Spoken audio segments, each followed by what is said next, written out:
Ladies and gentlemen, boys and girls, children of all ages, welcome to the channel. You know who it is. As always, World of Wrestling here today to discuss about AEW Dynamite March 1st, 2023 review. The show was alright. I enjoyed most of the show except for that casino battle royale for the crowning of the other participants going into the Fatal 4-Way Tag Team title match at Revolution. But the rest of the show was actually a lot of fun, very enjoyable stuff. Good builds towards the two biggest matchups on the show for the pay-per-view event. We had an excellent ladder match to crown a number one contender for the TNT Championship after Revolution. So we'll get to see a number one contenders winner go up against either Wardlow or Samoa Joe on Dynamite next week after Revolution. So that should be kind of fun to watch. I hope whoever wins the TNT Championship, we see Will Hobbs actually lose to either Wardlow or Samoa Joe. I'm going with Wardlow winning the TNT Championship and then facing Will Hobbs on next week's Dynamite and having Will Hobbs lose to Wardlow so he can retain the championship, which should have been done originally back in November of 2022.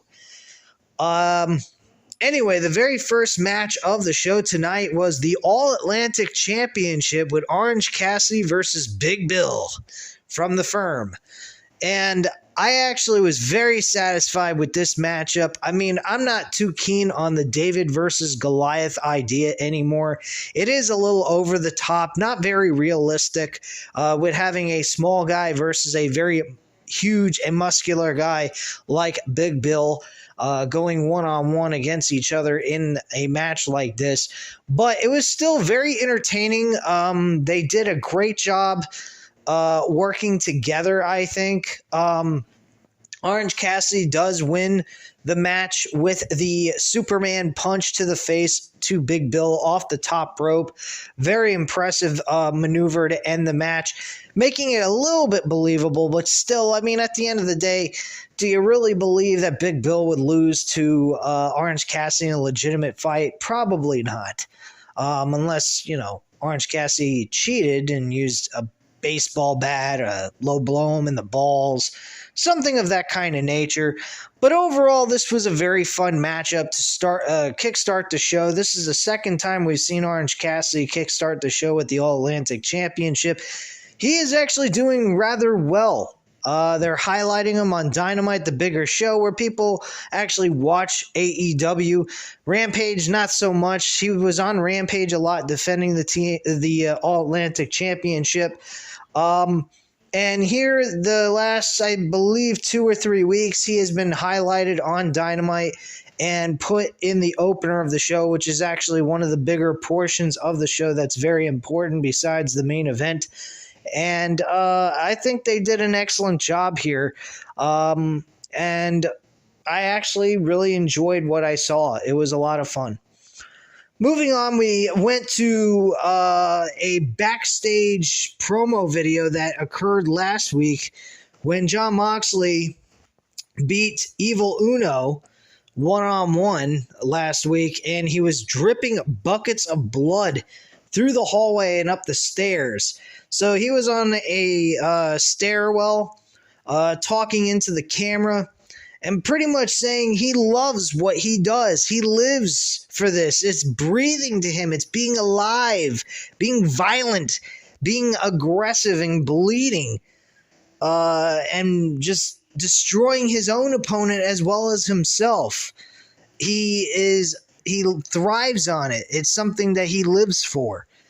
And he believes that Hangman Page is an excellent wrestler and a good man, but at the end of the day, he does not have the kind of animal instinct that Jon Moxley has for this kind of matchup that they're going to be having at Revolution, which is the Texas Death Match. And later on in the show, we did see Hangman Page actually have his spot to talk his side of the story and how he feels about the match. And he claims that he suffered a concussion and he has lost feeling in his hands, in his heart, and everything else. He just has had a really terrible time dealing with all of this. And he may not be an animal like Jon Moxley, and no, he doesn't like violence, but he's going to tap into something he has never done before in his career, and that's become the most violent son of a bitch that Jon Moxley has ever seen in his life for one night, so that he can go ahead and end this with him being out on top.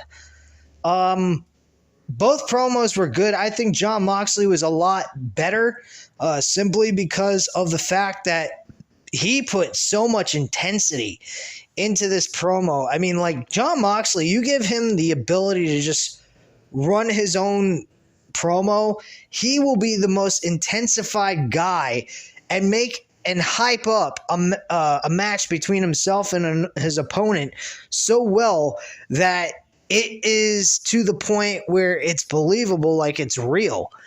Jon Moxley's excellent. He's a fucking workhorse in this company of AEW. And I am thankful AEW exists for just Jon Moxley alone, because we have never seen Jon Moxley at this kind of level before on a big stage like this. He never had the ability to do this kind of shit in WWE. Had WWE used him in this kind of sense, he would have been the next Stone Cold Steve Austin in modern day wrestling, and he would have blown up big in WWE, and they would have been able to get a ton of marketing off of him. Had they let him be Jon Moxley instead of Dean Ambrose, this loser, like, goofy dude with a really crazed lunatic mentality, and actually made him this animalistic monster that he is, I mean, that would be fantastic. But unfortunately, they did not do that. And that's why Jon Moxley did not make it in WWE at the end of the day. But Jon Moxley here, he was fucking unbelievable. He literally had blood dripping off his fucking head onto the fucking concrete. It was the most gruesome and fucked up thing I've ever seen in a promo. And man, he had blood soaking into his left eye. I believe it was left eye? No. It's right eye. He had blood soaking into his right eye because he had a gash above his right eye at that time. And man, did he look fucked up to shit. And he just kept cutting this promo like crazy with blood just dripping down his face. And he mentioned a few things also in this promo I forgot to mention. He said, I went ahead and clotheslined you and gave you a concussion without breaking a sweat. Nobody talked about that at all until you came back. And then you go ahead and you beat me by giving me a concussion. And everyone's going, oh my goodness, he gave Jon Moxley a concussion. I come back with only a few weeks after sustaining a concussion. And I go ahead and I beat you. And then you want to go ahead and face me one-on-one in a Texas death match? I tried to go ahead and warn you. I tried to prevent you from getting involved in a match like this with me. I didn't want to do this because you're a good guy and you're a good wrestler. But at the end of the day, you're not the same kind of animal I am. I am going to destroy you and rip you to shreds. It's pretty much kind of what he said, just paraphrasing what he said. But, man, these two promos did a good job, but Jon Moxley, with the intensity he put into this, man, it just seems like Jon Moxley is the guy to win this match. I'm sorry, Hangman Page, but you do not look like the guy that's going to win. You don't have the same intensity. You don't have any of it. You'll look good in defeat, but still at the end of the day, he don't look like he's going to be the guy walking out as the winner.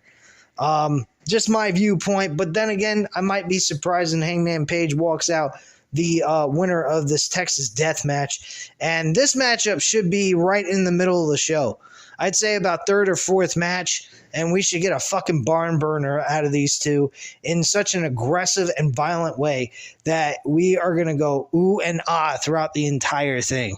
Really unbelievable shit, and I hope we get a great result out of this and a banger of a fucking match. So after the Jon Moxley promo video, we get a entrance from the Elite with Kenny Omega and the Young Bucks, but unfortunately they were attacked by the House of Black, and that was confirmed that the Trios Tag Team titles will be defended against the House of Black. And so this was pretty fucking weird. They later on in the show went ahead and cut a promo saying that evil is not in the flesh, but it's actually the fear that you have, and that they are going to claim the Trios Tag Team titles at Revolution. No fucking build whatsoever for these two teams. I really wish they would have focused on building a storyline between these two teams going into Revolution. It could have been done. Unfortunately, we had the Elite just defending the Trios Tag Team titles against other random trios that were put together throughout the weeks building up to this event, and then all of a sudden they decided out of nowhere that the House of Black are getting a Trios Tag Team opportunity. I don't know where the fuck that comes from and why the House of Black are getting such a mistreatment on this show. They are a great faction that could be utilized as a major entity on the show. They are very good at what they do. They provide an Undertaker, Bray Wyatt type of element to the show. And Malachi Black is one of the best performers and in-ring competitors you could possibly ask for. If you go back to when he first debuted into AEW, he attacks Cody Rhodes and skyrockets out of fucking nowhere, and then has a rematch and loses to Cody Rhodes in a rematch. Why they did this, I have no fucking idea. They figured, I guess, that a loss won't hurt Malachi Black, but unfortunately it did. And slowly but surely, Malachi Black became less important and less used on this show, to the point where at one point, I believe last year, he was considering on walking out on AEW. But then I guess they worked things out between him and Tony Khan, and Tony Khan is starting to utilize Malachi Black and his group a little bit more, but not by much, I would have to say. I hope they win the tag team titles, the Trios Tag Team titles, I should say, but I'm not going to bank on it. They've had Malachi Black and the House of Black lose in very oddball matches that they shouldn't have lost in, and I hope this time around they get a break and actually are made into something. I'm going to go ahead and go out on a limb, though, and just say, yes, they are going to win, and hopefully that is the case. But if not, oh well, we know what to expect from Tony Khan with the House of Black. They're just fucking jobbers, and that's all there is to it. But I'm hoping that Tony Khan does the right thing, gives them the Trios Tag Team titles, and then turns them into this Trios tag team that nobody can beat for a full year, and we get to see them make those Trios Tag Team titles prestigious, and then eventually see the Malachi Black become or a challenger for the World Heavyweight Championship at some point in time in the future. But for right now, I'm not having my hopes up, but I will go with Malachi Black and the rest of the House of Black winning those Trios Tag Team titles for the time being, until we see what happens. Next up, we had the Face of the Revolution ladder match. This was a barn burner of a fucking match. This one took over the entire show. This was the match of the night. And they did a great job here. A lot of crazy stunts and spots here. Your typical multi-man ladder match, but still, this was fucking insane what these guys did, man. Unbelievable. But there were some logic gaps. I mean, these guys go ahead and do these crazy ass stunts, connect with them, and then get right back up after just a few seconds of getting hit with them and not selling the move. So they can get up again and get hit again, like as if they're bowling pins or dummies, getting ready to get squashed by someone coming off the top rope down to the floor. I mean, it does seem a little weird and strange, which I have noticed over the last couple of months. Really haven't said anything about it, but I'm saying it now because it happened quite frequently in this matchup. But man, they had some spots that were just fucking unbelievable. I mean, this one dude, Spanish dude wearing a mask, you fucking forgot his name. He goes ahead and he goes from one side of the corner to the other, running on the ring ropes, and then fucking leaps off the other corner where all the wrestlers were and does a fucking backflip onto everybody else. It was the most amazing move I've seen in a long time. And fuck, man, that was crazy. I mean, the only one that does stuff like that is Ray Phoenix, and shit, man, that was fucking unreal.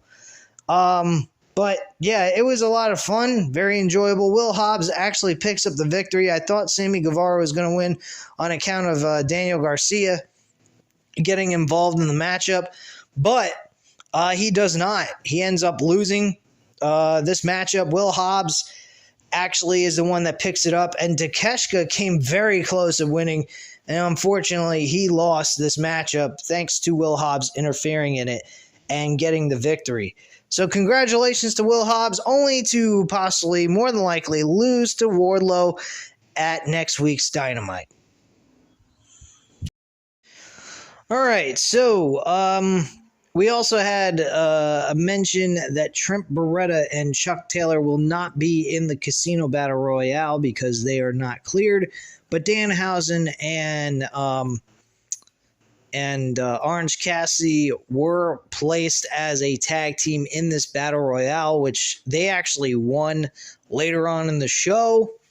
Nothing important there. I did not care for the tag team Battle Royale, whatever you want to call it. It was the same fucking concept as last week's, only this time it was in a Royal Rumble type format where there was time intervals for each team to come out and get involved in the matchup at the end of the day. So no big deal. At the end of that matchup, at the end of the day, the Jeff Jarrett and Jay Lethal got involved with Danhausen and Orange Cassidy along with the Guns, and then all of a sudden the Acclaim made the save and evened out the playing field so that they wouldn't get their asses kicked throughout the rest of the segment, and that was pretty much what happened there. We also had Chris Jericho and Peter Avalon go one-on-one in a matchup. Peter Avalon lost by a code breaker. Not very often you see Chris Jericho win with the code breaker, which was a move he usually won in WWE with, or with the Walls of Jericho. So this was kind of new for him to actually win a match with that move instead of the Judas effect. Eventually, after that was done, Peter Avalon was attacked by Chris Jericho. We had Ricky Starks come out to make the save.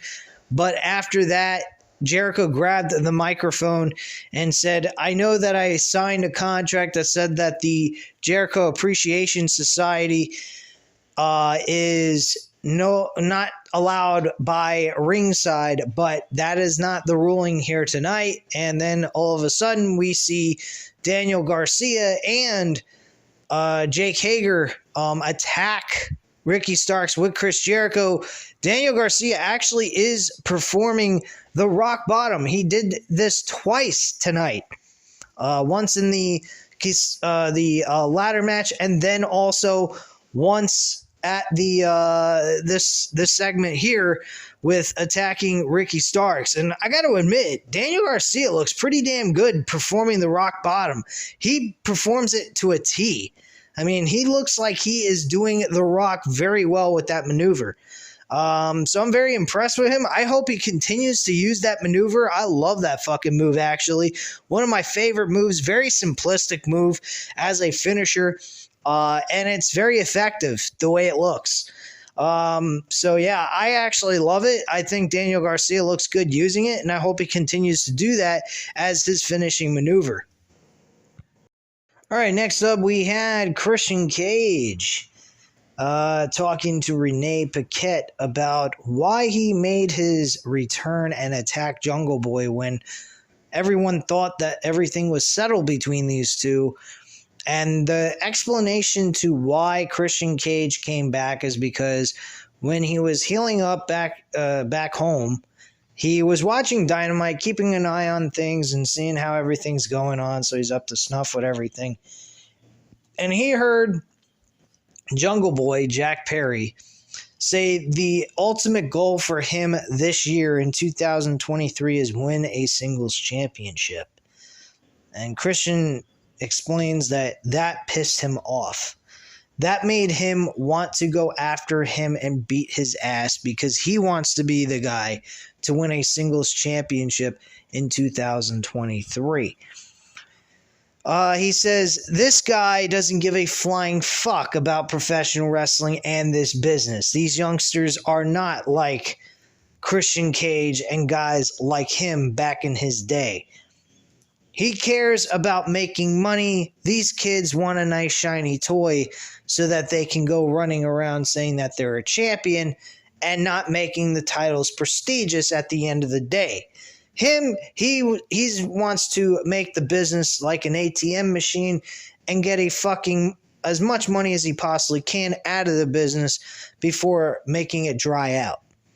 Which I don't understand how he is being better than Jack Perry in this situation, but whatever. Sounding like Orange Cassidy over here. But next thing we know, the lights black out, like as if we have the House of Black again returning, but that was not the case. We have Jungle Boy acting like he's the fucking Undertaker, a midget version of the Undertaker, digging a grave for Christian Cage's name on the tombstone. Now, I don't know if this means he's burying Christian Cage, metaphorically, but whatever you say.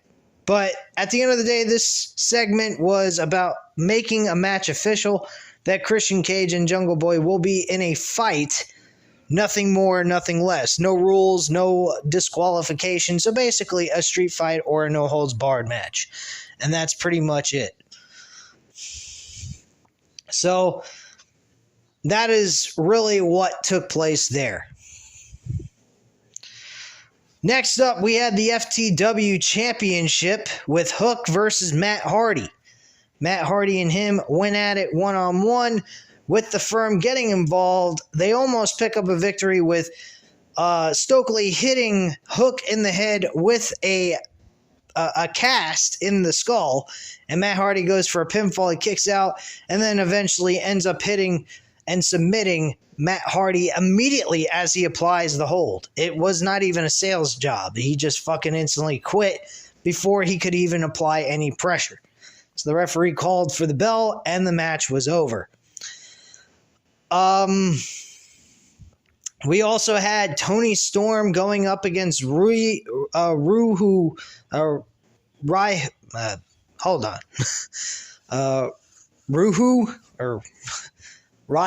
whatever the fuck her name is. Hold on one second. Let me get the pronunciation right. Riho and Tony Storm went at it one-on-one in a very weird ending. Brett Baker seemed like she got involved in this matchup, costing Tony Storm the match with Riho, and Riho picks up the victory. They have a complete meltdown of all competitors involved in the Women's Championship with Saraya, Jamie Hayter, and we also had Ruby Soho get involved in this as well, with all three women being separated by the staff members in the back. So that's pretty much what happened there. Nothing special. Nothing that I'm going to go ahead and say, that's so fucking amazing. Then we had the Battle Royale for the fourth tag team to be involved. As I already mentioned, Danhausen and Orange Cassidy pick up the victory here by eliminating Butcher and the Blade in the final, with them being the final two teams. And Orange Cassidy and Danhausen actually pick up the victory here and are the winners of this match. And lastly, we had Bryan Danielson, excuse me. I almost called him Daniel Bryan. Bryan Danielson coming out and being interviewed by Renee Paquette, eventually leading to MJF coming out. But I'll get to the point here with Bryan Danielson. He was asked by Renee Paquette that a while back in 2014, MJF cut out of college and dropped out basically to want to become a professional wrestler on account of Bryan Danielson and what he did in 2014 in WWE. He was asked by Renee Paquette, does this change any viewpoint on MJF at all? Do you feel any sympathy or any kind of feelings towards MJF at this point because of the fact that he felt that way about you, encouraging him to become a professional wrestler? So he comes out and he says that he is not here. He has no feelings whatsoever for MJF at all. He has worked his life unbelievably hard to get where he is today. He has suffered concussions. He has done everything to stay in this business and stay relevant. He has overcome many obstacles and has done a lot of things in this company that that most people can't do, is really what he was trying to say. MJF comes out, he starts to want to say something, and Bryan Danielson cuts him off and says, look, you are envious of me. I'm a great professional wrestler. I love this business, and on top of it, I have a family. Something you don't have. You make shortcuts, you cheat, you do whatever it takes to win, and you have no compassion or care for this business. And at the end of the day, the best thing that could have happened to you is your fiance leaving you, which was a fucking low blow. And I think it was downright good to do that because out of this entire storyline, MJF has been getting the best of Bryan Danielson through injury on his shoulder.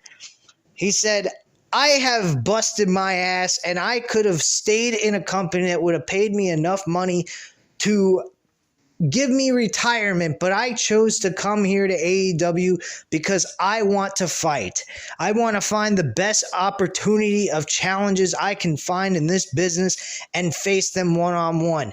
And I am here to do one thing and one thing only, and that's to be the absolute best by winning the AEW World Heavyweight Championship. And at the end of the day, when this is all done, after 60 minutes, you're either going to beat me or I'm going to kick your fucking face in. And they bleeped that shit out. I was, like dumbfounded by this. Fucking great way to end the show.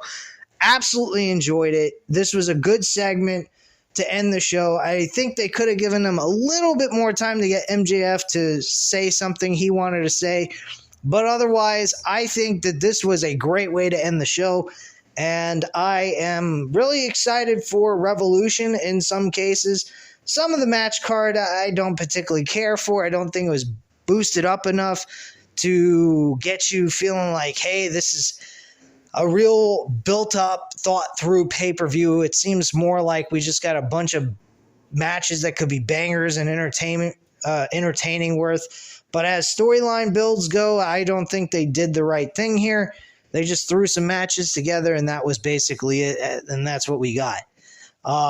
So hopefully this doesn't go 4 hours. I hope it's 3 hours, really, or 3 hours and 15, 20 minutes maybe maximum, but not go 4 hours. It does not need to go that long.